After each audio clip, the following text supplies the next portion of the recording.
ನನ್ನ ನಂಜು ಡಿಯರ್ ಅದ್ಯಾರದು? ಅದೇ ಕಣ್ರಿ ಮಾತೃಶ್ರೀ ರಂಗಮ್ಮನವ್ರೆ, ನಮ್ಮ ನಂಜಮ್ಮಜ್ಜಿ.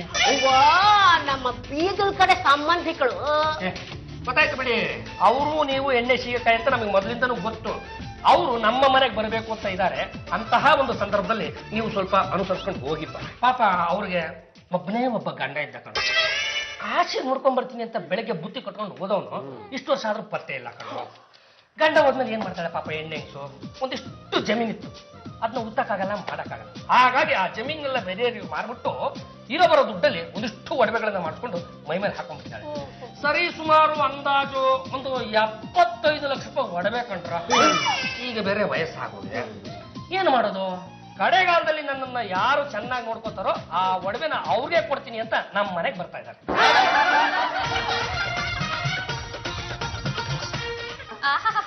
ಬಂಗಾರ ತಜ್ಜಿ.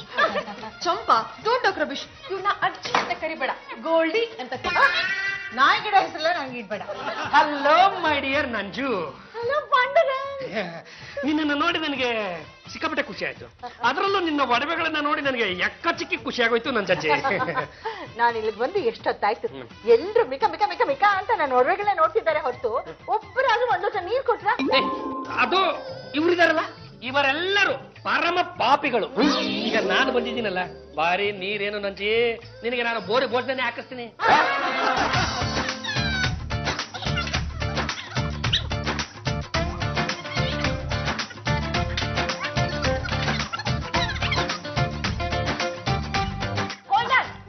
ಇದನ್ನೆಲ್ಲ ನೀನೇ ತಿನ್ನು ಅಂತ ಯಾಕೆ ಇಷ್ಟ ಬಲವಂತ ಮಾಡ್ತಾ ಇದ್ದೀರಾ?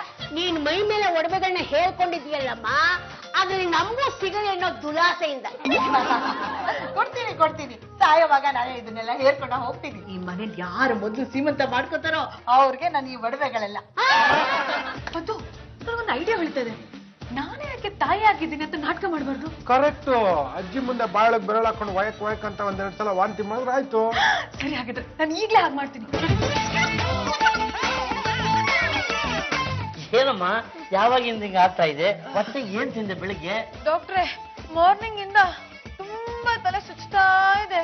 ತುಂಬಾ ತಲೆ ಸುತ್ತಾ ಇದೆಯಾ? Left side right side? Left side right side both side ತಲೆ ಸುಚ್ತಾ ಇದೆ. ಹಾಗಿದ್ಮೇಲೆ ಅವಳಿ ಜವಳಿ. ಕಂಗ್ರಾಚುಲೇಷನ್, ಅಂತೂ ನೀವು ಅಪ್ಪ ಆಗೇ ಬಿಟ್ರಿ. ಅದು ನಾನು ಅಪ್ಪ ಆಗೇ ಬಿಟ್ಟೆ.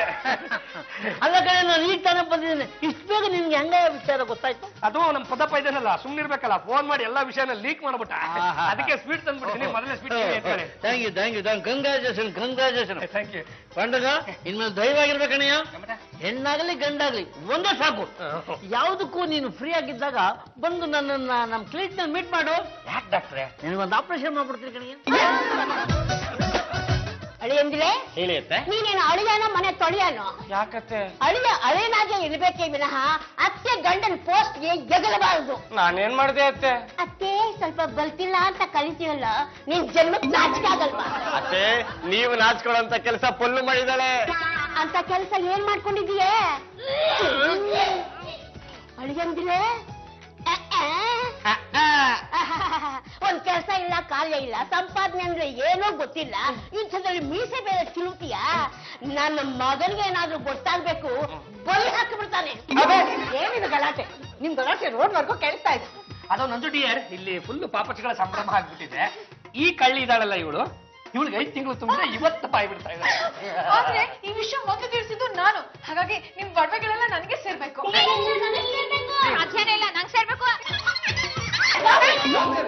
ನೋಡಿ, ಇದು ಗಂಡುಗಲಿ ವಂಶದ ಗ್ರಂಥ. ಅಪ್ಪ, ಇದು ಗಂಡುಗಲೇಶ್ವರ. ಅಯ್ಯೋ ನಮ್ಮಪ್ಪ. ನಿಮ್ಮಲ್ಲಿ ನಿಜವಾದ ಬಸ್ರೀರ್ ಯಾರು ಅಂತ ಈ ಗಂಡುಗಲೇಶ್ವರನ ಮೇಲೆ ಪ್ರಮಾಣ ಮಾಡಿ ಹೇಳಿ. ಸುಳ್ಳೇನಾದ್ರೂ ಹೇಳಿದ್ರೆ ರಕ್ತ ಕಾರ್ಕೊಂಡು ಸಾಯ್ತೀರ. ಒಡವೆಗಳೆಲ್ಲ ನನಗೆ ಸೇರ್ಬೇಕು ಅನ್ನೋ ದುರಾಸೆಗೆ ಸುಳ್ಳು ಹೇಳ್ಬಿಟ್ಟೆ. ನಾನು ಅಷ್ಟೇ, ಇದು ಹೊಟ್ಟೆ ಅಲ್ಲ ಬಟ್ಟೆ. ನಾನು ಸುಳ್ಳು ಹೇಳ್ಬಿಟ್ಟೆ. ನಂಗೂ ಯಾರು ಬಸ್ರಿರ್ಲಿಲ್ಲ. ನೀನು ವಂಶ ನಿರ್ವಂಶ. ನಿನಗೆ ಈ ನಂಜಮ್ಮನ ಮೇಲೆ ಪ್ರೀತಿ ಇದೆಯೋ, ಅವಳು ಹಾಕೊಂಡಿರೋ ಒಡವೆ ಮೇಲೆ ಪ್ರೀತಿ ಇದೆಯೋ ಅನ್ನೋದನ್ನ ನಾನು ಪರೀಕ್ಷೆ ಮಾಡಬೇಕಾಗಿತ್ತು. ಅದಕ್ಕೋಸ್ಕರ ನಾನು ಒಂದ್ ಸುಳ್ಳು ಹೇಳಿದೆ. ಈ ಒಡವೆ ಅಸಲಿ ಅಲ್ಲ, ನಕಲಿ.